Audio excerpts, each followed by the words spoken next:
Welcome, my friends. Thank you for joining me here today on this most auspicious occasion, upon which we will be using a pencil to draw some drawings. 4 drawings, which I did over the past couple of evenings.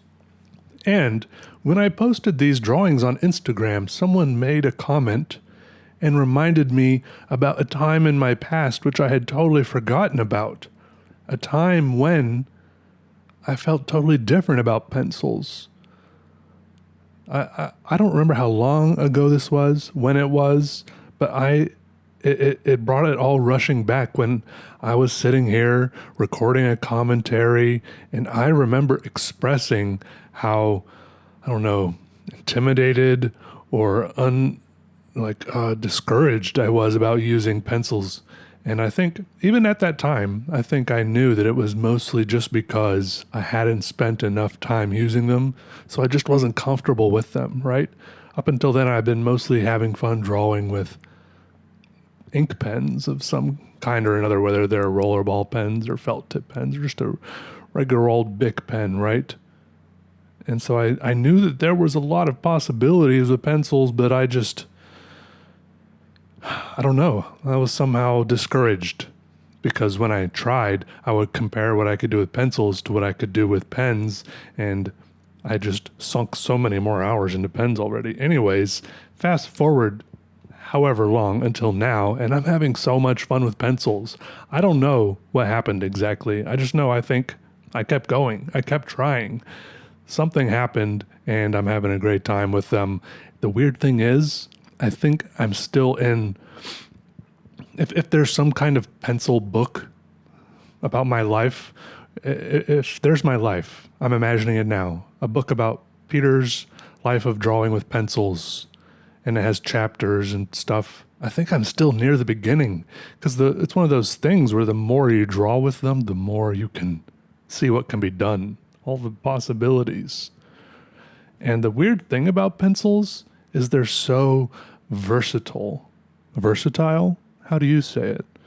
Look, ignoring, look, when you buy a pack of like artist drawing pencils, they come in all those different range of hardnesses, right? Ignore all of that. Just take one individual pencil. Even in one pencil, there's so many variables, like how hard you press, right? You can get different results, or how sharp the pencil is, either because of how long you've been drawing with it, or how you rotate the point, because as you draw, the tip of the pencil is always changing. So you can draw a little bit, rotate it, and draw some more, and you'll get a different type of line. Or you could just sharpen it. And of course, what kind of pencil sharpener you use makes a difference, whether you're using like an actual pencil sharpener made for sharpening pencils, or you're using like a razor blade, like a utility knife, or some people sharpen their pencils with like little strops of sandpaper. Also, things like what kind of paper you're using can change so much. How you hold the pencil can change things. I'm just like, the more I use it, I'm like, there's so many things. And you can just like keep going over the same areas to get variations of tone and texture. And look, I love drawing with a pen, but I think I like pens for all of the reasons that they're different than pencils, right?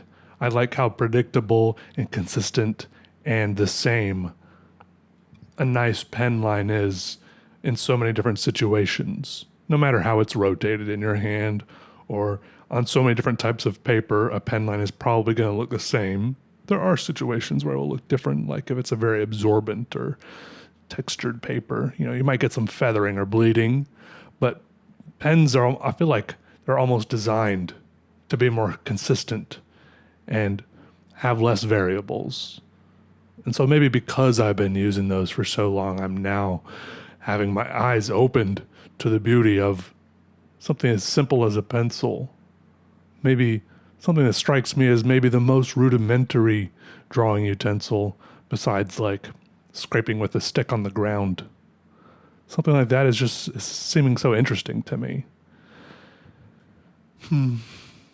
Of course, a big reason I think a lot of people like pencils is because you can erase in case you make mistakes.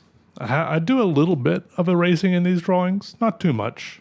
I don't try to rely on it, but it's nice to have that option there.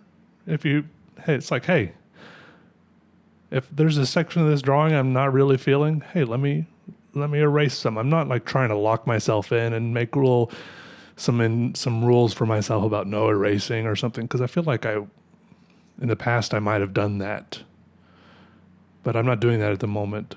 Plus, I erase a lot just because I make pencil smudges. The graphite gets transferred to my hand as my hand rests on the drawing, and then my hand touches other parts of the paper. So usually when I get near the end, I kind of use the eraser to touch up, kind of crisp and clean up the paper, especially the borders, because it gets very smudgy and smoky. And I kind of want to do some bigger, badder, beefier drawings, but I need to work on smudge mitigation. And I think maybe there's a thing called a mall, right? Is that what it's called? I think painters sometimes use this. It's like a stick that you can put across your drawing or painting to rest your hand on so that your hand doesn't touch the paper. It's just I want to do something bigger, right? That I spend more time on, because these are all pretty quick drawings. Like I didn't spend more than, like 1 hour. I don't know how long they took. Not that long. But if I spend more time on one, I don't want to be struggling and striving and warring with smudges the whole time. One thing I've tried in the past is wearing like a little cloth glove on my bottom two fingers. People wear similar things when they're drawing on like a digital drawing pit tablet. That way, like their skin doesn't stick to the surface. Or I could just have like a piece of paper underneath my hand, between my hand and the paper, because paper smudges paper less than skin smudges paper. So there's some other things like that I might try, but we'll see. Anyways, thanks for looking, watching, listening, smelling, feeling. What other senses did I miss? Do you have any senses that I don't have? A sixth sense? It's kind of hard to imagine a new sixth sense. And it's also hard to say sixth sense. They should probably make a tongue twister about a sixth sense. Anyways, goodbye. I hope you're doing well. See you later.